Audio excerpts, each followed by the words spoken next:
Revelation chapter 9. The fifth angel sounded his shofar, and I saw a star that had fallen out of heaven unto the earth, and he was given the key to the shaft leading down to the abyss. He opened the shaft of the abyss, and there went up smoke from the shaft like the smoke of a huge furnace. The sun was darkened, and the sky too, from the smoke from the shaft. Then out of the smoke unto the earth came locusts, and they were given power like the power scorpions have on earth.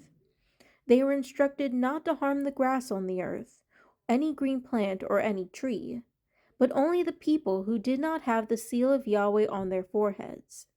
The locusts were not allowed to kill them, only to inflict pain on them for 5 months. And the pain they caused was like the pain of a scorpion sting. In those days people will seek death, but will not find it.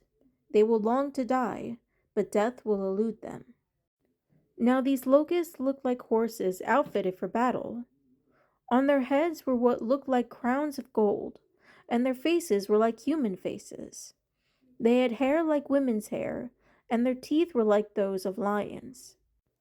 Their chests were like iron breastplates, and the sound of their wings was like the roar of many horses and chariots rushing into battle. They had tails like those of scorpions, with stings, and in their tails was their power to hurt people for 5 months. They had as king over them the angel of the abyss, whose name in Hebrew is Abaddon, and in our language, Destroyer. The first woe has passed, but there are still 2 woes to come. The sixth angel sounded his shofar, and I heard a voice from the 4 horns of the gold altar before Yahweh, saying to the sixth angel, the one with the shofar, "Release the 4 angels that are bound at the great river Euphrates." And they were released. These 4 angels have been kept ready for this moment, for this day and month and year, to kill 1/3 of mankind. And the number of cavalry soldiers was 200 million. I heard the number. Here is how the horses looked in the vision. The riders had breastplates that were fire red, iris blue, and sulfur yellow. The horses' heads were like lions' heads, and from their mouths issued fire, smoke, and sulfur. It was these 3 plagues that killed 1/3 of mankind: the fire, smoke, and sulfur issuing from the horses' mouths.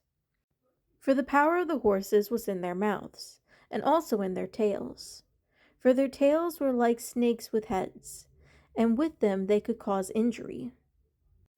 The rest of mankind, those who were not killed by these plagues, even then did not turn from what they had made with their own hands. They did not stop worshipping demons and idols made of gold, silver, bronze, stone, and wood, which cannot see or hear or walk. Nor did they turn from their murdering, their involvement with the occult and with drugs, their sexual immorality, or their stealing.